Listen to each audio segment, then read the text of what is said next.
named Kanika Bhardwaj Law Firm with an office in South Delhi. She has a 6 years experience in litigation. She has completed her LLB from Lloyd Law College and her master's in business law from Amity University. She has expert level of experience in matrimonial, criminal, domestic violence, family, corporate, 138 NI, civil, real estate, insurance, debt recovery, insolvency, drafting and vetting of documents, labor and business law related cases. Presently, she is working in Delhi NCR and Mumbai in all district courts, High Court of Delhi, High Court of Mumbai and Supreme Court of India. Apart from the courts, she is also working on cases in various tribunals such as CAT, NCDRC, RERA, DRT, and MCD. She is also on the panel of Yamuna Expressway Industrial Development Authority, Noida, UP. It is our honor to have you here with us today, ma'am. Our viewers are looking forward to learn from your experience and knowledge on the topic defenses in rape cases. I also would like to welcome our viewers for today. Over to you, ma'am. Hi, good evening, everyone. So today's session is indeed an interesting one because we'll be discussing about on what grounds and on what basis we can create defense in rape cases. Rape is one of the most heinous crimes against women. The offense of rape is, in its simplest term, is the ravishment of a woman without her consent by force, fear, or fraud, or as the carnal knowledge of a woman by force against her will. In spite of strict laws against rape and the consequent punishment, it still remains a serious problem. In India, it is extremely difficult to prove the charges of rape against a person in a court of law. The very important point that I want everyone to know is that by discussing about defense in rape cases, our motive in here is only to take genuine defense in rape cases where accused person is genuinely trapped in a false case. We are not trying to encourage rape. In fact, I believe rape is one such crime where accused should be hanged till death. Kanika, But just to stop what here in between, can you please set the camera once again? Camera, little bit of your head is cutting. Yes, now it's okay. Now it's okay. Perfectly all right. all Go ahead. right. Thank you. So I'll start with one of my important point that I just missed right now. So one of the important point that I want to tell everyone is that by discussing about defense in rape cases, my motive in here is only to take genuine defense in rape cases where accused personally is genuinely trapped in a false case. I am not trying to encourage rape. In fact, I believe rape is one such crime where accused should be hanged till death. But what about those cases where a girl makes false allegation and trap a man in false case? As per the Crime Against Women report, 55% of rape cases are false and are in order to teach a lesson to a man. So in those cases, how to create a defense now? We'll be discussing about that. Also, I would like to mention that this session will be based on more of a judicial approach because from time to time there are many judgments through which Honorable Court has kept us giving insight on judgments through which um, judgments in various aspects with regard to section 375 and 376 of IPC, which is rape and punishment to rape. Thus, it will be better to understand the defense on the basis of judicial approach and court's perspective and interpretation from time to time. So let's start with a session on defense in rape cases in India. So let me share a PPT with you.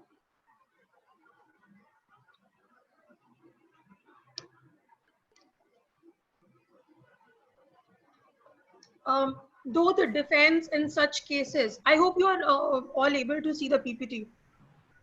I have shared for you on the screen. No, we aren't, Kanika. I think you have to do it again.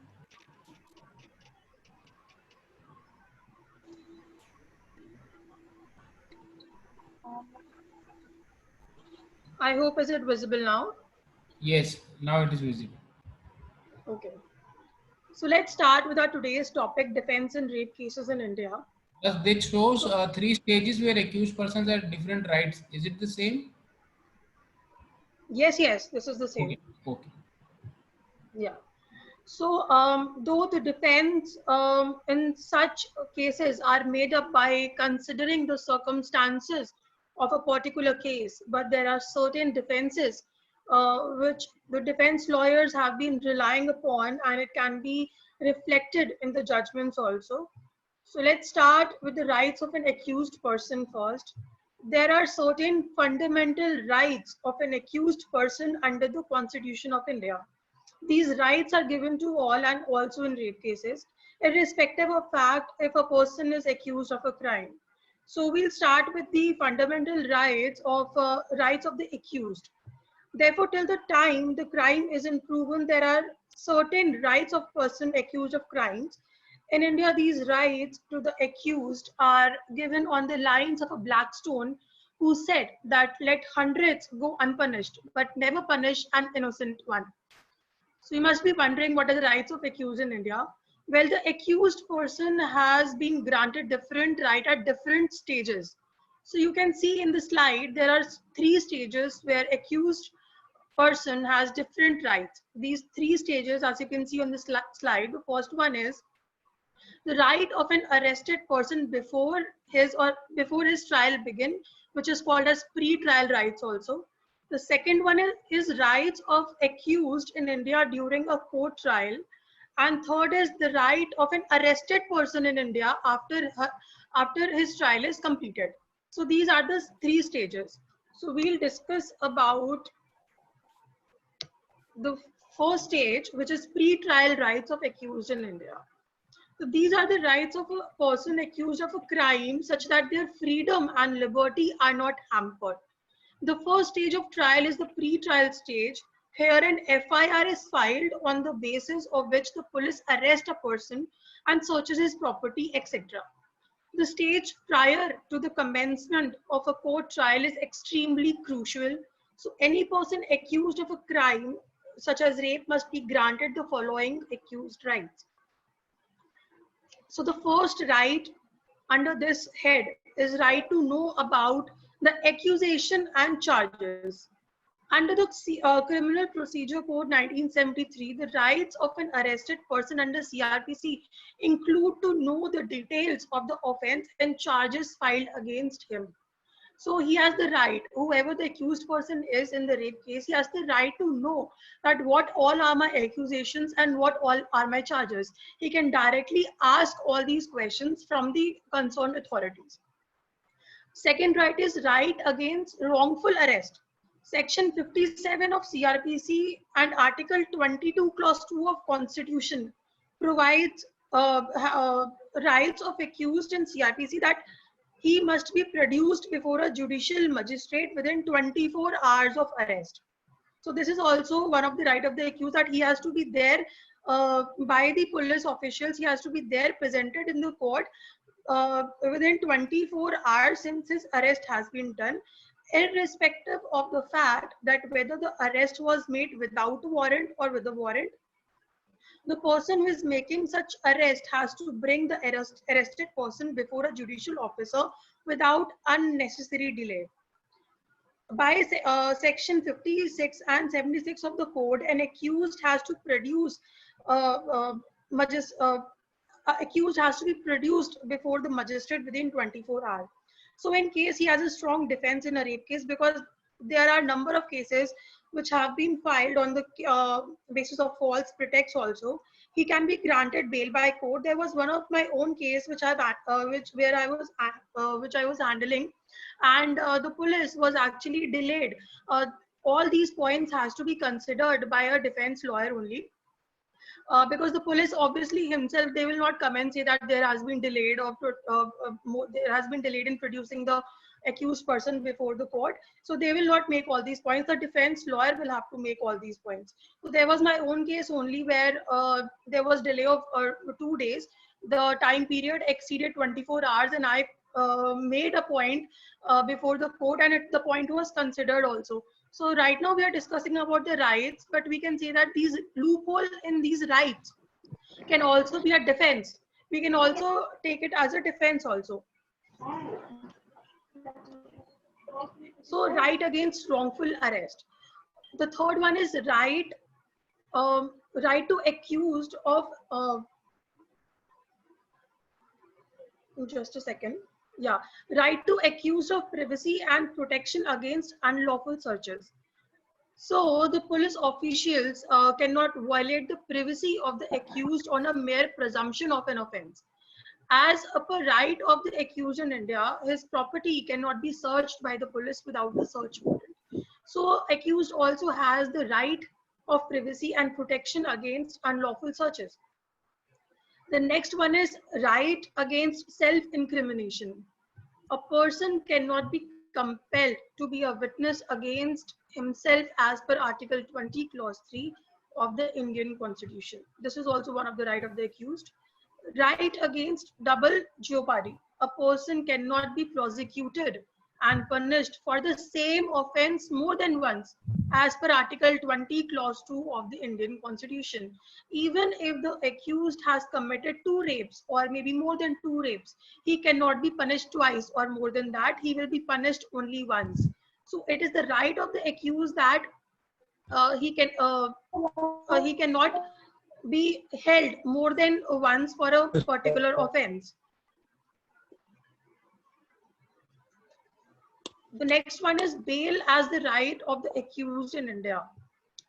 So this is also one of the right that accused can go for the bail.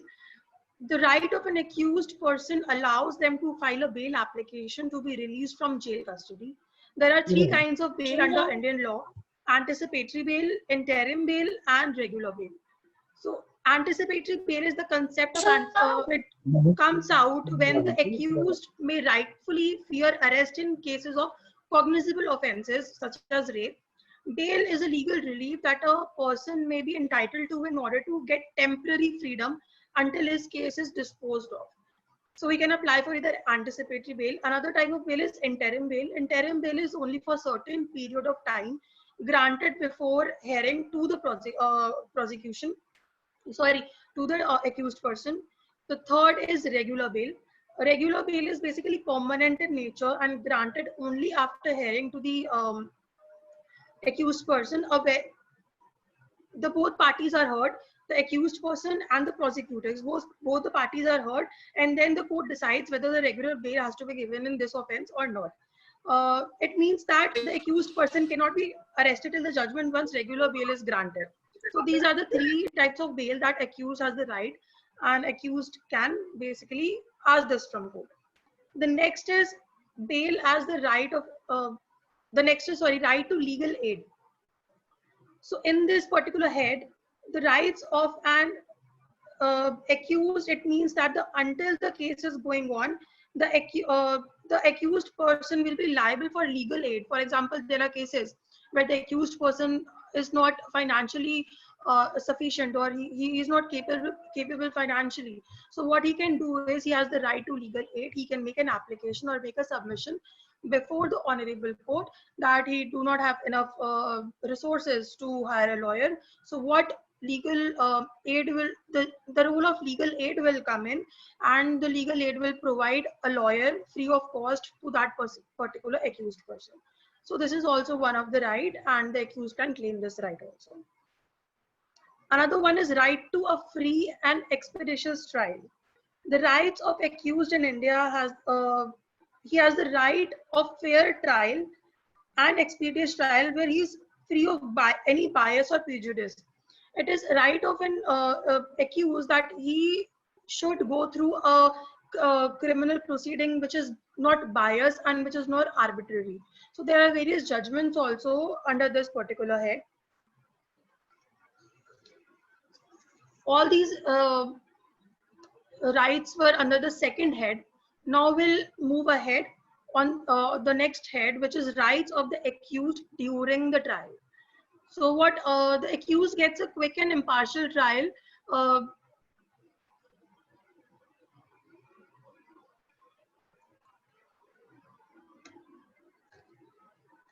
Since we have discussed in the last head, that the accused gets a quick and impartial trial. The accused is not subject to torture or forced to implicate himself. So these are all the things that has to be considered by the defense lawyer, that all the rights of the accused person should be exercised accordingly. And if there is any loophole in the rights, if there is any such activity from the competent authorities that the accused person is not being able to exercise his right, then it can become a defense also at the later stage. Now the third head is rights of the accused during the trial. The first right is the right to be present during a trial. Section 273 of the code provides that all evidence and statements must be recorded in the presence of the accused and his criminal lawyer. So accused has the right to appear along with his criminal lawyer, and it is the right of the accused that each and every statement that he is giving before the honorable court, his lawyer can accompany him. So this is also one of the right, and this is the right during a trial when the trial is going on. Second right is to get copies of the document. We have witnessed in the normal routine that the police officers do not give the copy of FIR to the accused in order to harass him. They will not give charge sheet in order to harass them. So this is wrong. He has the right to get copies of documents. It comes under the rights of accused person in criminal cases, especially in cases like rape, to receive copies of all the documents filed by the prosecutor in relation to the case.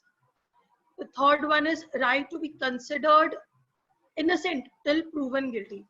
This is a very important head, and we'll be discussing about this head in quite of detail also. It is one of the defense, directly a defense also and right also.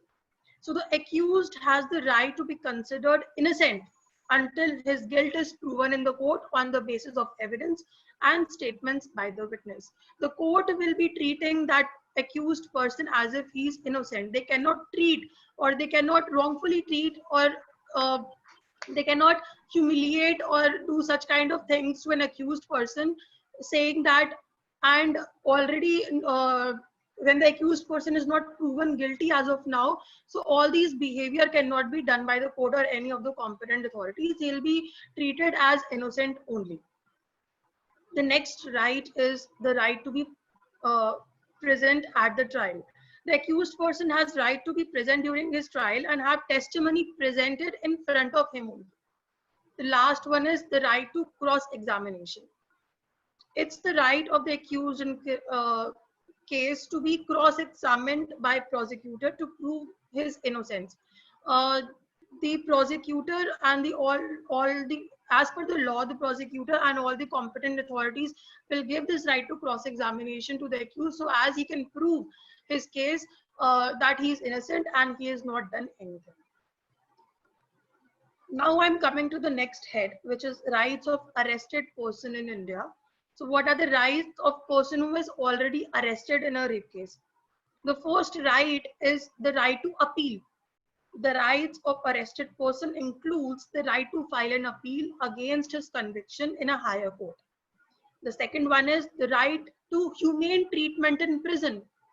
Accused person have a right to have all their human rights when he is in custody, when he is in prison. Also be subjected to humane treatment by the prison authority. That means that also the prisoners who are the other prisoners, because that generally happens inside the prison, that other prisoners also mistreat the person who is in court. Right? We have been witnessed the same case in Nirbhaya case also, that a few of the accused were being treated badly by the other prisoners in the prison. So this is one of the right, that he is subjected to humane treatment by the prisoners also in the prison. The next one is right to have family visits in jail. He will be whoever will be the accused person, he will be having a right to meet his family. His family has to file an application before the honorable court that he wants to meet the accused person. The honorable court will stamp the particular application and then the particular family member can go into the jail and can meet the accused person. So this is the right of the accused person. The next one is right against Solitary confinement. This is also one of the rights. So these were the rights of arrested person in India. There is one of the very nice judgment, Nandini Satpathy versus P.L. Dani, wherein it was held that no one can forcibly extract statements from the accused, and that the accused has the right to keep silent during the course of interrogation. I repeat, that no one can forcibly extract statements from the accused. No one can do so, not even the police authorities. And the accused has the right, he has the right to keep silent during the course of interrogation. One another important judgment that I would like to share and discuss with all of you is DK Basu versus State of West Bengal. It is a case of 1997 where the Supreme Court has issued some guidelines which were required to be mandatorily followed in all cases of arrest or detention, which include the arresting authority should bear accurate, visible and clear identification along with their name tags and with their designation. The memo be signed by the arrestee and family member. The family or friend must be told about the arrest of the accused. The arrestee may be permitted to meet his lawyer during investigation, though not throughout the interrogation and many other, but he will be permitted to meet his lawyer during interrogation. So this was again a very nice judgment which has been delivered by Supreme Court in 97, which talks about the rights of the accused person.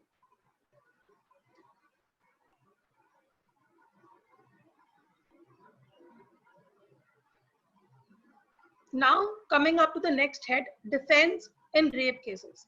So the first defense, before that we have already studied and discussed about the rights of the accused person, and that I've already mentioned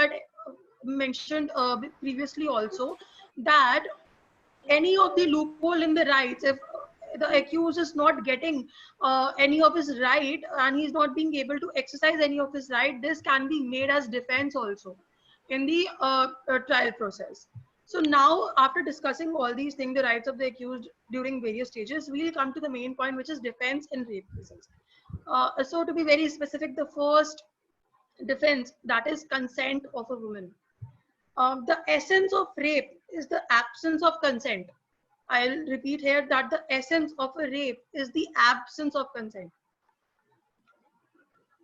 In defense case, in defense, that I am talking in regard with defense only. So the law traditionally has defined the crime of forcible rape to be an act of sexual intercourse accomplished by a man with a woman, not his wife, by force and against her will.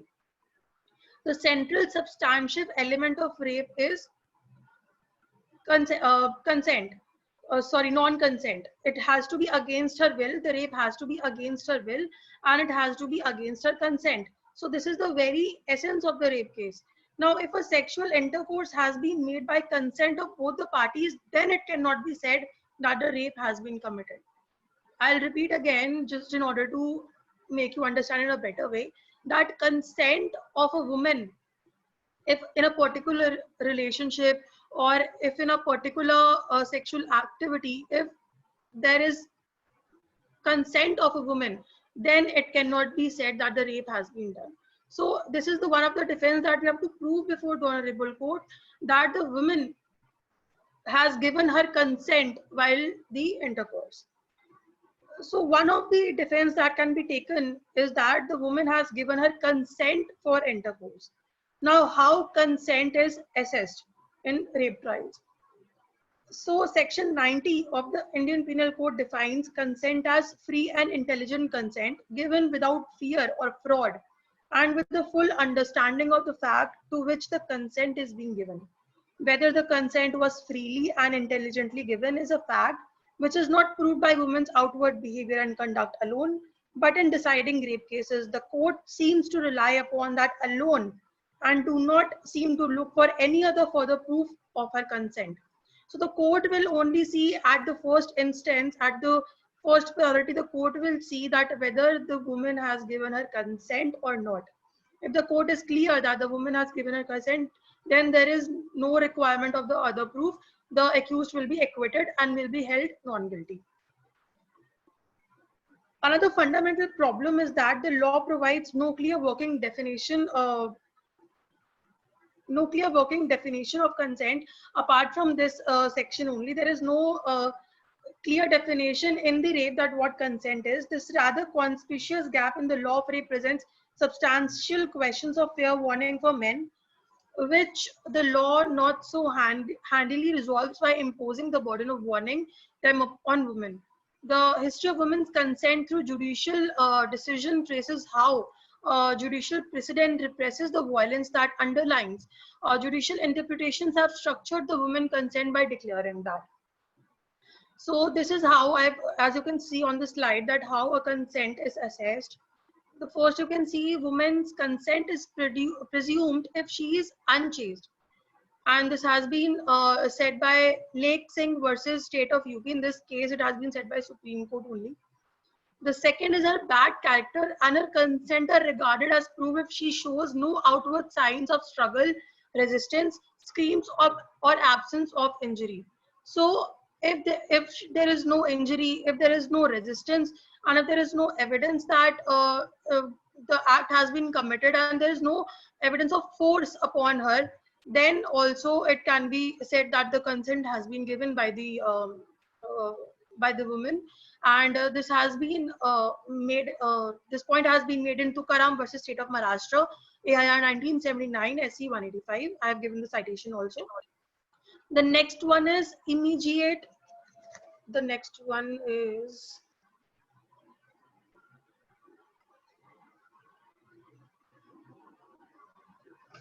so the next one is immediate abortion amounts to no consent.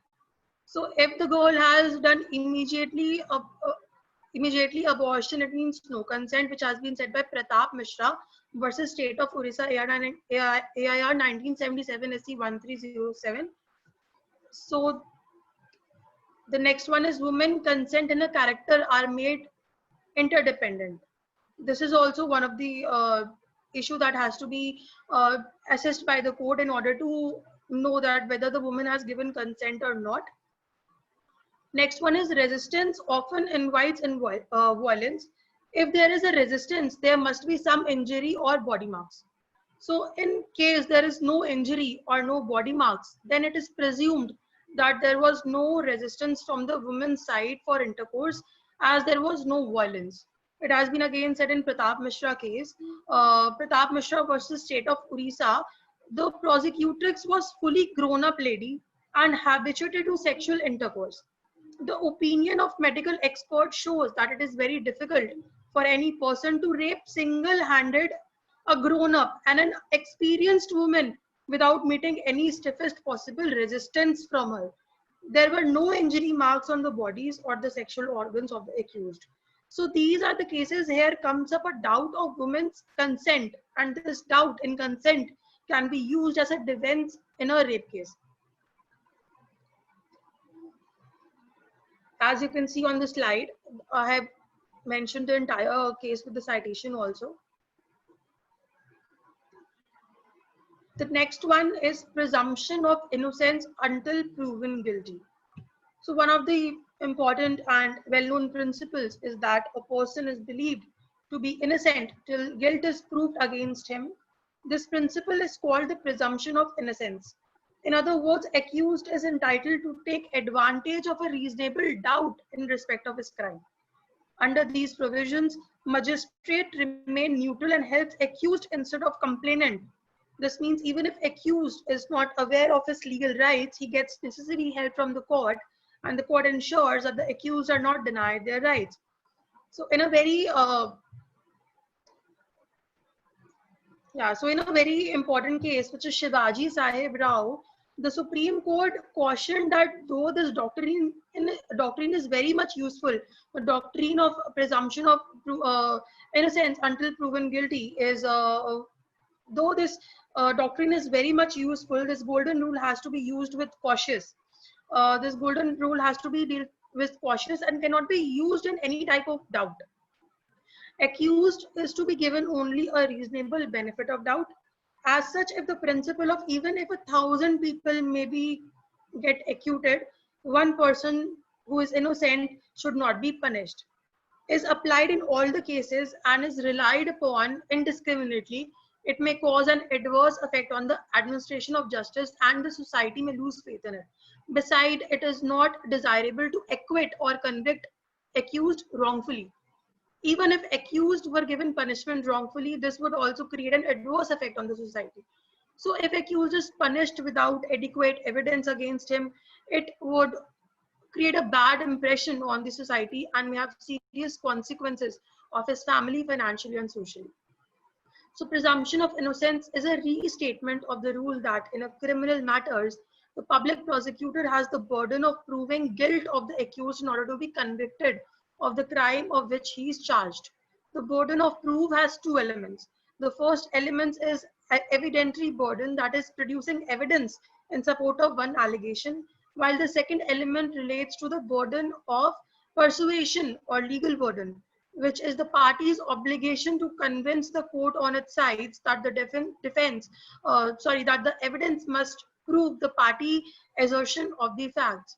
So at the outset, we can say that the most generally recognized qualification of a presumption of innocence is that it serves as a safeguard against wrongful convictions. The conception focuses on the dangers inherent in the conviction as such. So there are two very nice cases.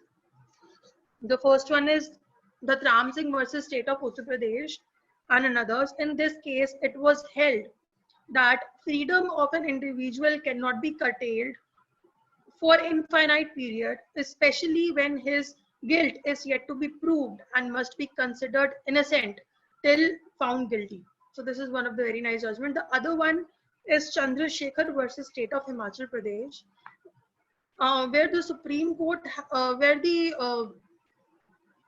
where it has been said that the freedom of an individual is the utmost importance and cannot be curtailed for indefinite period, especially when the guilt, if any, is yet to be proved. So these are two very nice cases, and you will get ample amount of judgments on this particular head, which is presumption of innocence. This is one of a very nice defense because this defense has been established, and it is a principle also of a Blackstone that I've already discussed. That it doesn't matter if even 10 of the accused are left freely, but one innocent accused should not be hanged or should not be punished. So in all these cases where the number of false cases are increasing day by day, we can use this one as one of the defense. The next defense is benefit of a reasonable doubt to the accused. So in our judicial system, when the case is conducted, it is seen that there was only a doubt or a reasonable doubt. Normally when there was any sort of doubt, only there is a difference between a mere doubt and a reasonable doubt. That is what I'm trying to explain you in here. That normally when there was any sort of doubt, a normal doubt, it cannot be said that it was a reasonable doubt. Such doubt should not have arisen due to whims, fear, weakness, or immorality.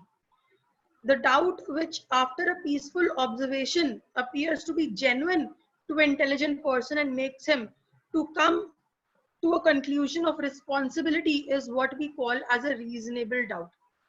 So these sort of doubt is called as reasonable doubt. Mere normal doubt cannot be used as a defense in a rape case. It has to be a reasonable doubt, and the court should be of impression that there is a reasonable doubt. There are some serious implications in the case. There are some serious points, or there are some serious evidence that have been trying to be maybe manipulated or mislead or twisted, or maybe some evidence has been concealed by the complainant. So there must be a reasonable doubt. In short, reasonable doubt should be proper. For example, if a man and a woman are known to each other since long time period, they have been meeting quite often for movies and outings. They keep calling each other. There is a call record detail that reveal that they talk at least once in a day or maybe more. They keep chatting on WhatsApp the entire day. So by these revelations, one can easily presume that they both are into a relationship. So there can be a possibility that the sexual intercourse was consented by the prosecutrix, and maybe because of anger or frustration and to take revenge from the man, she has filed a false rape case. So this was an example where we can say that there is a reasonable doubt that maybe the woman has, in order to harass the other person, has filed a false rape, false allegations of rape, because they were already, by the circumstantial evidence, if we see by the situation, we see that it it is actually in front of our eyes only, that the both guy and the girl were in a relationship. So there is a possibility. So this is how the circumstance of a particular case raise reasonable doubt, which can be proved to be a very good defense in a rape case. And the next one is burden of proof lies on the complainant. So this is also one of a very nice defense, and can be used as a defense, that it is a defense in itself. We can say that the burden of proof lies on the complainant. In simple terms, it is for the complainant to prove that she has been a victim. In case she fails to prove that in case she fails to prove that she has been a victim, or she produces such evidence before the court which proves that she is a victim of a rape, the accused will automatically be acquitted. So when the court is satisfied that the explanation given by the accused is probable, the court has to acquit the accused, because the complainant was not able to prove her case beyond reasonable doubt. The benefit of reasonable doubt will always be given to the accused. This principle is applicable in rape case and in all other criminal cases also. Now the next very interesting and very nice defense is that you prove a relationship between accused and a victim. So in a case where the victim and accused are already in a relationship, or maybe we say they are already in a live-in relationship, though it doesn't matter that it should be a live-in relationship only, even if they are in relationship otherwise and not living under a shared household, then also this defense can be used. So in a case where the victim and accused are already in a relationship, in that particular case, the consensual sex does not amount to rape. So this is also one of the defense, that consensual sex does not amount to rape. An existing relationship with the alleged victim could potentially establish a narrative for the false rape accusations. If you and the alleged victim had a dating relationship, your attorney can bring up sexual history to establish that consensual sex has occurred in the past. As you can see, I've mentioned in the slide also that in case you have to prove that it is a consensual sex, you can provide a record of your contact with the alleged victim. You can provide the entire sexual chat history, which proves that she has consent, and keep doing immediate police complaints. This will also help to prove your case. So now provide a record for your contact with the alleged victim. In order to show that the sexual intercourse between you and the alleged victim was consensual, you should provide your rape defense lawyer with you should provide all the text messages, all social media posts, and any other electronic communication you had with the alleged victim before and after the alleged incidents. This communication may show that you had a good faith belief that the sex was consensual. All sort of electronic record is considered as an evidence before the court. Even WhatsApp chat can be produced before the court to prove the relationship, in order to give the electronic record on the to place all the electronic proofs, all the electronic evidence before the record in the court.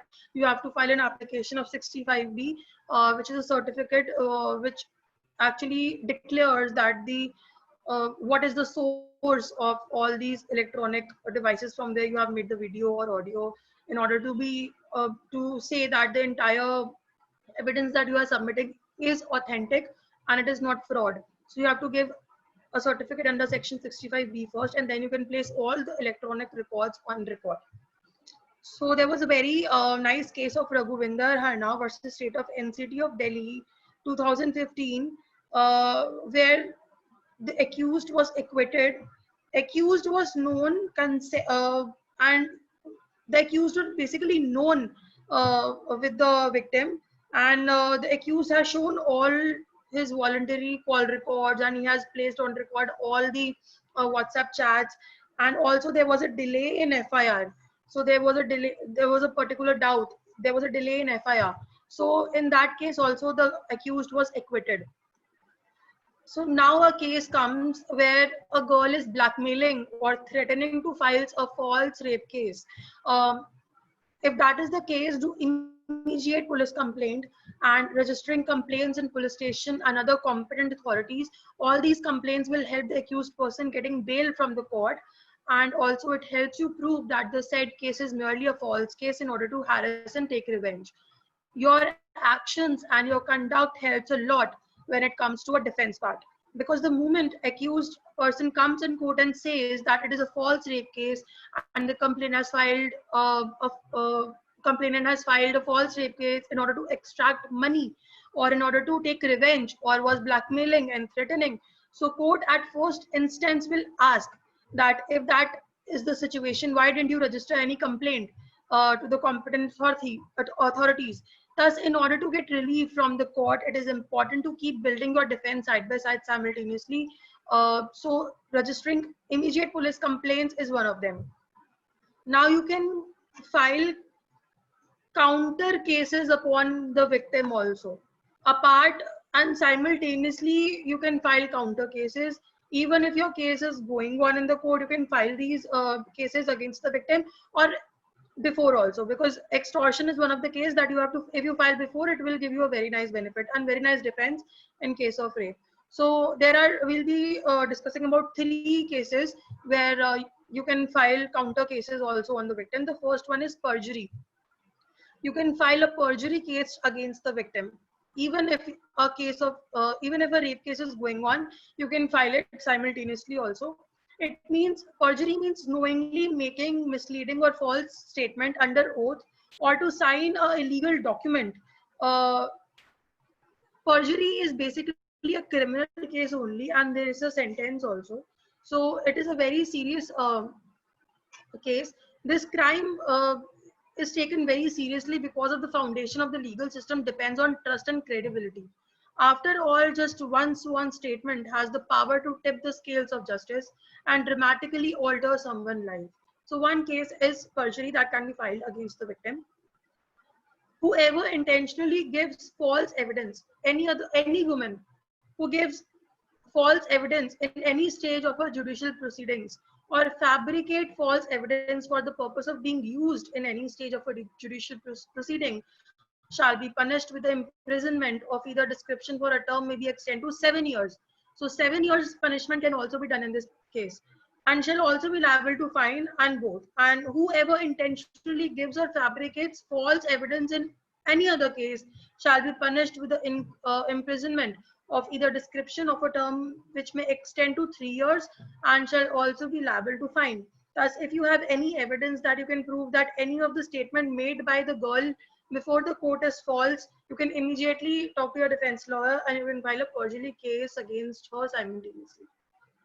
The next case that accused person in rape case can file is extortion case under section 383. So what is extortion? So extortion is whoever intentionally puts any person in the fear of an injury to that person or to any other and thereby dishonestly induces the person so put in fear to deliver any other person any property or valuable security or anything signed or sealed which may be converted into a valuable security commits extortion. So generally nowadays the situations are arising where a girl asks for money and threatens him with the consequences of rape cases. She blackmails him to trap she blackmails and give threats to him that she will trap him in a false case if her monetary demands are not fulfilled. In such cases comes a provision for extortion. But please note that it is necessary to prove extortion in order to convert it into an FIR. Merely making allegation of extortion will not help. You have to prove it also in order to convert it into an FIR. So in this case, the text messages, audios and video recording and pictures, etc. can also be used in order to prove in order to prove that extortion has been committed. So this is the another case that can be filed in a way which is counter upon the victim. The next one is defamation case. Accused can file a defamation case on the ground that complainant has made a false case and has been trying and doing activities to defame him in the society to an extent which cannot be beared anymore. Also, it can be made a ground that because of such humiliation and insult in the society, accused is unable to live with dignity, due to which the accused has been suffering from depression and stress. If possible, accused can provide medical prescriptions also as approved by the doctor as an evidence on record. There is quite possibility that accused may get compensation also. So these are the counter cases that accused can file. The next defense is contradiction in statements of the complainant. So we can find the contradictions in the statement. There are basically the complainant has to give two types of statements before the honorable court. The first one is initially in 164, the complainant has to make a statement, and then in cross examinations also the complainant has to make the statements again. So in case if the case is false, if the rape case is false, obviously there will be contradictions in the statement of the accused, because while in cross examination your defense lawyer will ask various questions in order to contradict her.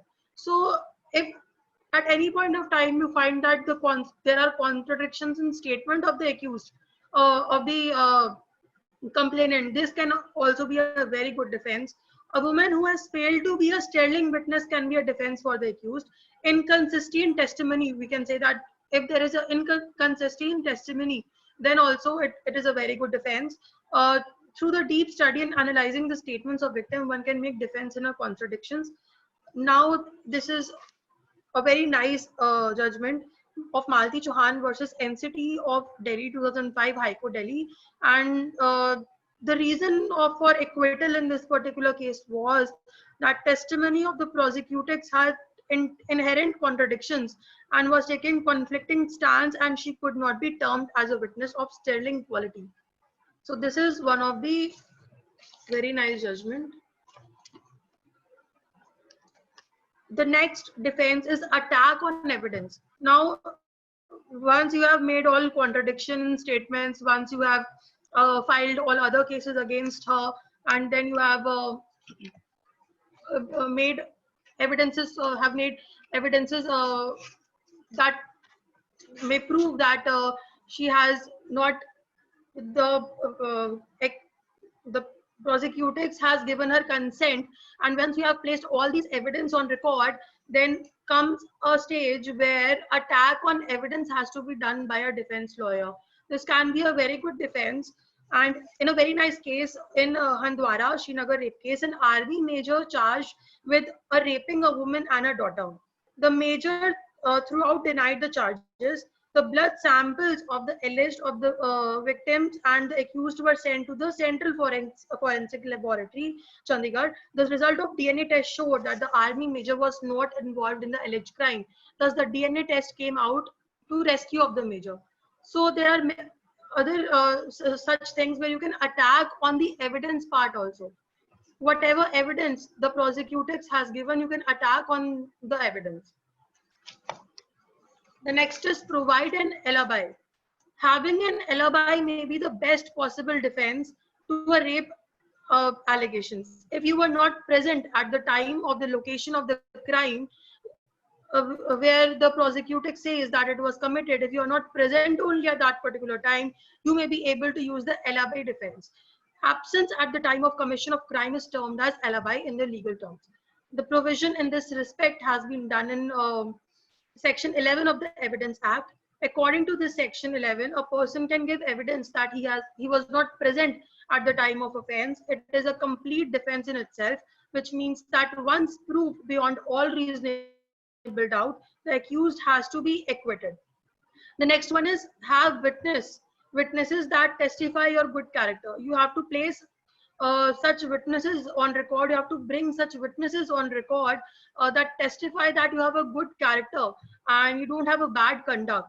Character witnesses are those witnesses that may have been present at the time of the alleged rape, but they testify regarding your character. There is a possibility, obviously, because such things are committed in private. So there is a possibility that the witnesses are not present at the time when the rape has been done. But as I said, that it doesn't matter whether the witnesses were present at the time of alleged crime or not, because in this particular defense, you have to prove that the accused person is of good character. So once the court is satisfied that this particular accused person is of good character and have good conduct, it can be taken as a very nice defense. It can prove to be a very nice defense in your rape case. The next one is unstable mind or mental illness. It is a very technical defense though.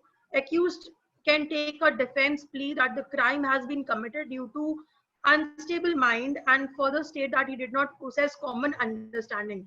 This exception is given in section 84 of the IPC.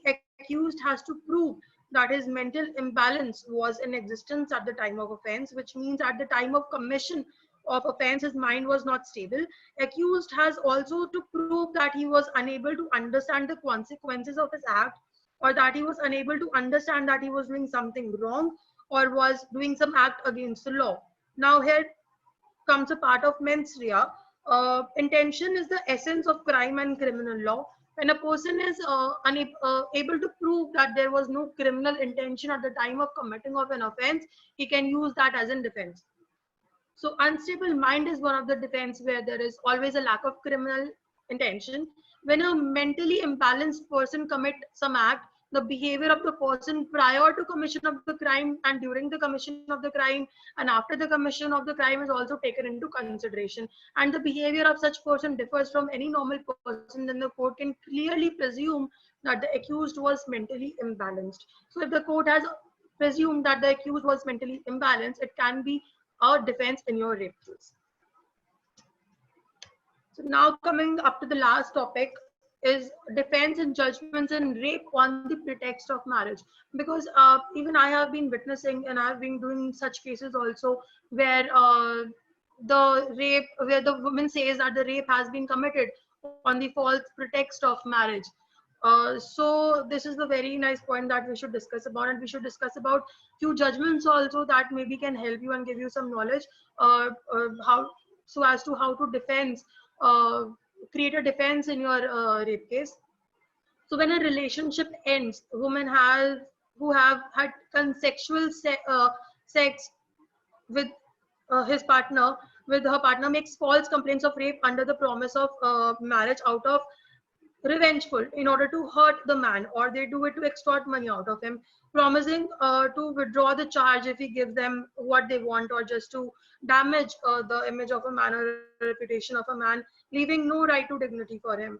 So there can be any reason behind such cases, but the one who gets convicted loses almost everything. So judges now have moved to ensure that a woman driven by revenge and self-interest will no longer be able to make suspicious allegations when relationship end. So a very nice judgment of Tilak Raj versus State of Himachal Pradesh, Supreme 2016. The reason of acquittal in such, it was a case which was filed by a woman on pretext of false marriage. But the reason for acquittal was that the prosecutor's age was 40 and was in a relationship with the accused who was 10 years younger to her. He used to stay at her place only over time sometimes. Her story is unbelievable. This is the observation of the judges, that her story is unbelievable, concocted and unrealistic about having sexual intercourse and false pretext of promise to marry. Because number one, there is no evidence on it. There is no evidence on it, and number two, that it itself feels very unrealistic. That the prosecutor is dating a accused person who is 10 years younger, and the prosecutor is complainant is of 40 years, and then he says that the guy promised her to marry, and on this particular pretext she files a case. So in this particular case also, the accused was acquitted on the ground that her story is unbelievable. And also there was non-examination of crucial witnesses, and there were several cases where the reasonable doubt was coming up from time to time. So in this particular case, the accused was acquitted.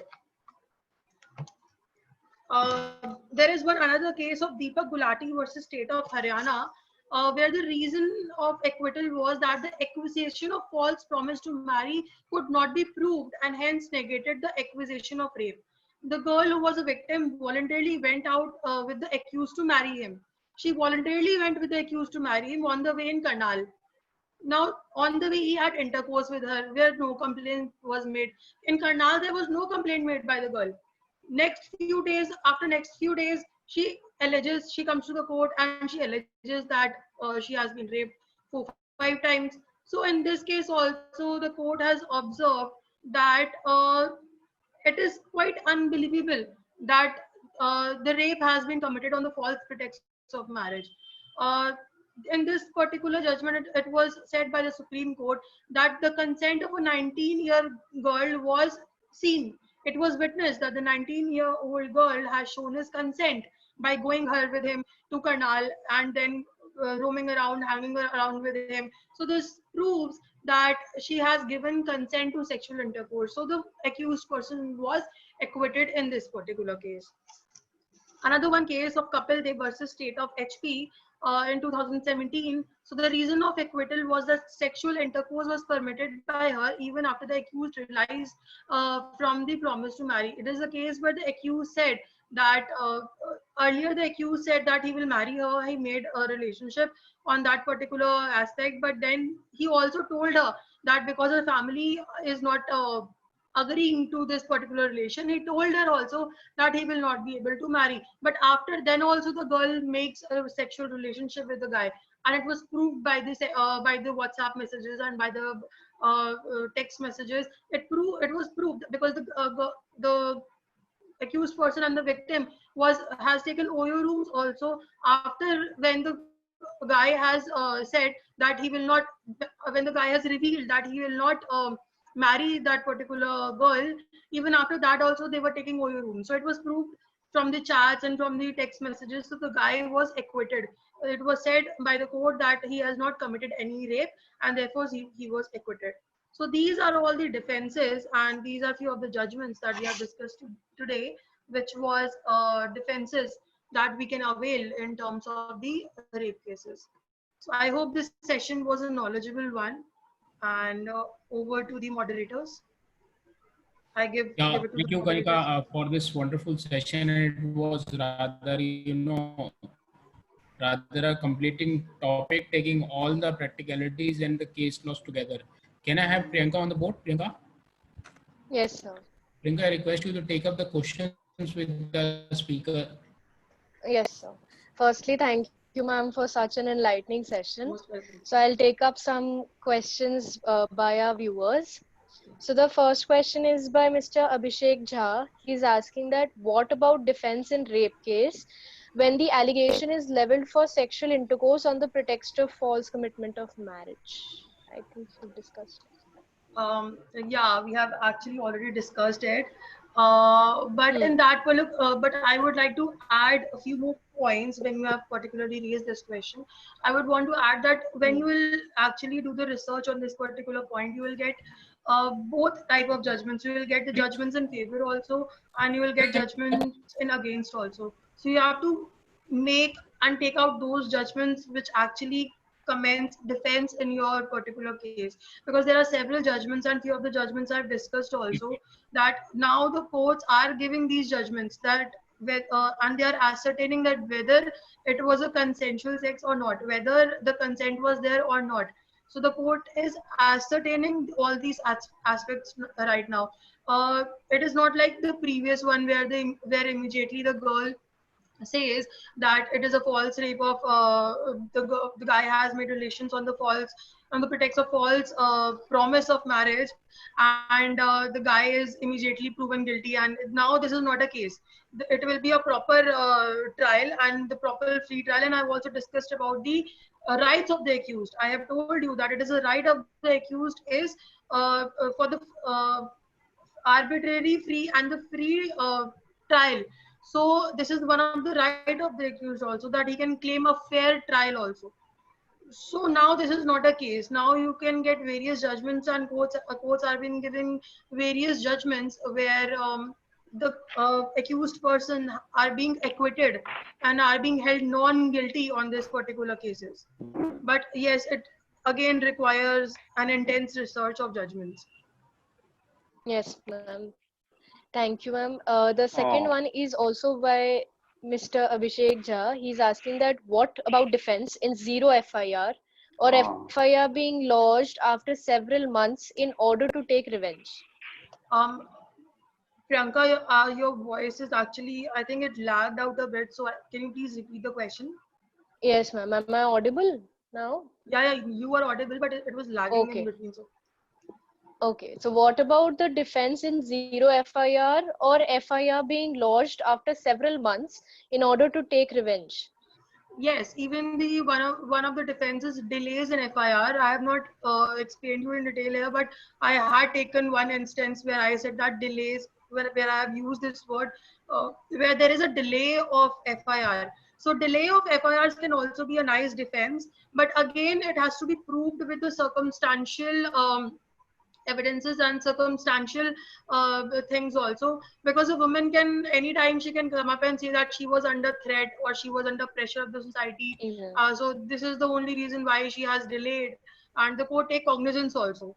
But so in this particular case it is very technical and it is very difficult to prove all these things. But if the accused person, if the victim, who is the victim, has filed a rape case, who has made rape allegations, if she fails to give reasonable reasonable allegation, sorry, if she fails to prove the Justification. yeah, the reasonable statement, she fails to give the reasonable statement in the front of the court that why was such delay in FIR. If she fails to prove that, she'll lose the case. So it can also be one of Yes. the defense in where the victim has made rape allegations. Okay, ma'am. So the next question is by Miss Amisha. She's asking that could you please repeat Sorry. the concept of interim bail? Well, I have not explained the concept of interim bail. Interim bail is only a kind of bail. I'll show you the slide once again. Maybe that will help you out a bit.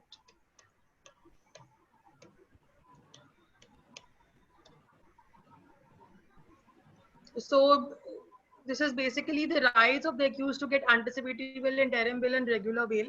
So interim bail is altogether a different part.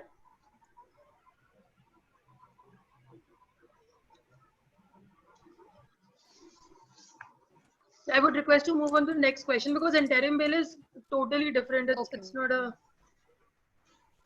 Okay, ma'am. So the next question is by Abhishek Jha, sir. He's asking that what defense can be taken by the would-be accused if he has suspicion of being, if he has a suspicion of FIR being lodged against him under 376 IPC. this is also again one of the head that I've already discussed about, and it is a very nice question that if you are having an anticipation that FIR is about to be lodged against you, number one, uh, there are two, three things that I'll be discussing. Number one is that you can take anticipatory bail immediately. Anticipatory bail is basically concept where you have an anticipation of that a a non-bailable offense, you are being trapped in a non-bailable offense. You have an anticipation and you have a fear that your FIR will be lodged against you, so you can just go and take anticipatory bail. Number one, after taking anticipatory bail, you will at least not be arrested. So this is one of the things you can use. The second thing is uh, you have to complain, because such anticipation can only happen when you are into a relationship. When you have actually committed a rape, that is a different thing. But when you are already into a relationship and you are having an anticipation that I have now said her that I will not marry her, but now she'll file a false case against me. So you have an anticipation. In that particular case, you can go to police station, you can file a complaint against her that she is maybe threatening or she is blackmailing you to uh, trap you in a false criminal case, and you have to make complaint on a regular basis. I mean, you have to make complaints in a few intervals in order to make a nice defense in your case, because just a one or two complaint won't help your case. In order to get you bail from the court, in order to get the bail orders, from the court, you have to make several complaints, keep making complaint in 2-3 days, and keep making she has been trying to, blackmail you or threat you. Another thing that I've discussed about was a case of extortion. If that is a case where the girl is demanding money, so in that case you can go and file a complaint under extortion also, and extortion is a criminal thing, and FIR can also be done. So once FIR is done, you are safe. At least in a criminal case, you will get a bail. So these are, and also number third is start keeping records of your text messages, and your start making videos or maybe audios in your defense, which will help you in your cases. So you have to be a little clever, and you have to play smartly in when you have an anticipation that you are being or you will be one of the accused in the false rape allegations. Yes, ma'am. Thank you so much for the answer. So the next question is by Ritam Chatterjee, sir. He's asking that firstly, does free consent mean free consent as per Section 14 of Indian Contracts Act? No, no. That particular definition will not apply here. Though the definition of consent is not in this provision, but there is a provision where consent has been defined. So 90. Indian Contract Act is totally different, and this rape case is totally different. So Though I will Section also like 90. to add that yeah, section 90 is also there. In section 90, the consent has been defined. The consent has not been defined in 375 or 376, but consent has been defined in section 90. So once there is a provision in IPC itself, there is no point of going into contract, and that is a very different aspect. Contract again it is not a criminal offense. Contract doesn't come in criminal head, and this is a pure criminal offense, a criminal crime. So don't mix these two things. These are two separate heads. Okay, ma'am. So the next question by him itself is that what defense can be raised against Section 114B of Indian Evidence Act, where there is a presumption of absence of consent in certain prosecution of for rape? All right. So see, in order to get defense, in order to create defense, it's a very see every case is different. This is a question which has to be dealt by circumstantial evidence only.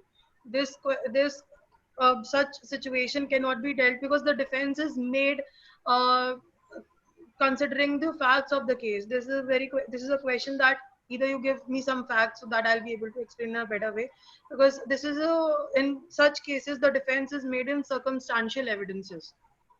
So yeah, I mean Okay, ma'am. the defense made in such cases will be on the basis of circumstantial evidence and on the basis of facts of the cases. Okay, ma'am. So the next question is, can impotency be a ground for the defense in a rape case? Sorry. Can impotency be a ground for defense in a rape case? Yes, obviously it can be a defense, because once a woman makes allegation that the other person has committed rape, rape means the sexual intercourse with that girl, and the person proves that he's impotent only. So how can he make any intercourse when he is impotent?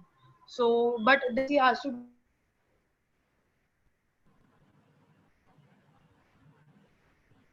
by the accused person. Is impotent won't help. You have to that defense also. So you can place medical documents, and you can place all these prescriptions in your defense. And yes, it can be a defense if you are able to do that. Okay, ma'am. Ma'am, am I audible? I think the video is lagging. So, No, am no, I you are audible? audible. The video was lagging previously. Okay. So the next question is by Miss Falguni. She's asking that if injury marks resistance represents absence of consent, what about the exceptional circumstances in which a girl cannot resist during the act of rape? See, though it's a very nice question because, but it's a very wide, it attracts a very wide perspective also. She has been raped. She has to prove the allegation also, and the onus of proof is on her only. In these cases, the prosecution has to prove their case. The onus is on her only. So she has to prove now she has to see how she will be able to prove that the rape has been committed. In case there are no marks, this is a case where there is a lack of evidence, and on the basis of lack of evidence is itself a defense for the accused person. As I've already stated one judgment also previously, and I've already discussed about it also, that if you are unable to prove your case, if there is a lack of evidence, the accused will be automatically acquitted. He will be automatically held non-guilty by the court. So it is on the girl to prove all these things. Okay, ma'am. So the next question is by Nalini Tamang, ma'am. She's asking that what if the accused have misinterpreted that the consent has been given by the victim? Will it be a defense? Misconception of consent. Misconception of consent can, yes, it can be a defense, but it is very difficult to prove this point. It is obviously you can take as a defense, but you cannot come up with such defenses that you cannot prove in the court itself. You can make it as a defense, but then how will you prove this? So it is very difficult. Now again, the point of circumstantial evidence steps in. You have to prove everything by the circumstances that, and you have to add the chains. You have to connect the chains, connect the incidents. You have to show various evidences on record that it is a misconception of consent. It's really difficult to prove, though it is a defense. It is a defense if you are able to prove. Okay, ma'am. Thank you so much for answering these questions patiently. Now, I think these are all the questions I have, Nitesh sir. Yeah, thank you, Kanika, for answering all the queries of our listeners and viewers. Now I request Prakshi to kindly do the thanking note for our today's speaker, Ms. Kanika Bhardwaj. Prakshi, your audio is mute.